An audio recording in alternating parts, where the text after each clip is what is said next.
অনেক নষ্ট হয় ও প্রতিদিন কোনো গাড়া কিনে আমরা ওখানকার মানুষ তুলে দিই কদিন আগে বৈশাখ বাচ্চা ফুটার মরে গেছিল সবু গাড়ি উল্টিয়ে ইয়া সব তোমার গাড়ি নয়াটাই বেড়ায় কত গাড়ির গাড়ি আমরা ওখানকার মানুষ দিই তুললে কেন বাক করে না আরো কাকা বাজু জগন্নাথপুরের কলকলিয়ায় ৩ কিলোমিটার সড়কের বেহাল দশা, চরম দুর্ভোগে হাজারো মানুষ। বাংলা টু লন্ডন টিভির পর্দায় সবাইকে স্বাগতম। সুনামগঞ্জ জেলার জগন্নাথপুর উপজেলার কলকলিয়া ইউনিয়নের মজিদপুর পয়েন্ট থেকে এরালিয়া বাজার পর্যন্ত প্রায় ৩ কিলোমিটার সড়কের বেহাল অবস্থার কারণে দীর্ঘদিন ধরে চরম দুর্ভোগে রয়েছেন স্থানীয় বাসিন্দারা। গুরুত্বপূর্ণ এই সড়কটি দিয়ে কয়েকটি গ্রামের স্কুল, কলেজ ও মাদ্রাসার শিক্ষার্থী সহ শত শত মানুষ প্রতিদিন যাতায়াত করলেও দীর্ঘদিন ধরে সংস্কারের অভাবে এটি এখন চলাচলে অনুপযোগী হয়ে পড়েছে। সরজমিনে দেখা যায় সড়কের বিভিন্ন স্থানে বড় বড় গর্ত ও ভাঙনের সৃষ্টি হয়েছে। সামান্য বৃষ্টির পানিতেই রাস্তা কাদামাখা হয়ে যায়, ফলে যানবাহন চলাচল ব্যাহত হওয়ার পাশাপাশি পথচারীদের দুর্ভোগ পোহাতে হচ্ছে।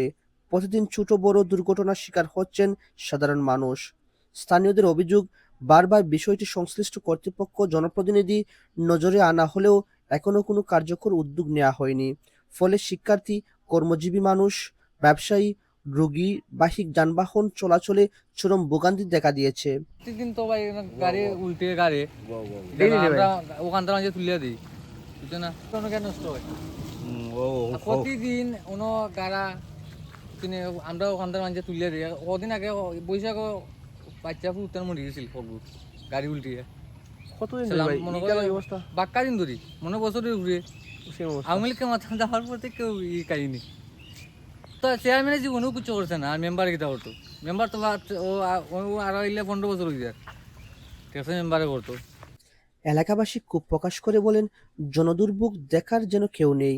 দীর্ঘদিন ধরে গুরুত্বপূর্ণ এই সড়কটি অবহেলিত অবস্থায় পড়ে থাকলেও স্থানীয় জনপ্রতিনিধি ও সংশ্লিষ্ট কর্তৃপক্ষের দৃশ্যমান কোনো পদক্ষেপ চোখে পড়ছে না। দুর্ঘটনা ও জনদুর্ভোগ কমাতে দ্রুত সড়কটি সংস্কারের দাবি জানিয়েছেন স্থানীয় বাসিন্দারা। তাদের আশা, সংশ্লিষ্ট কর্তৃপক্ষ দ্রুত উদ্যোগ নিয়ে সড়কটির সংস্কার কাজ শুরু করবে এবং দীর্ঘদিনের ভোগান্তির অবসান ঘটাবে।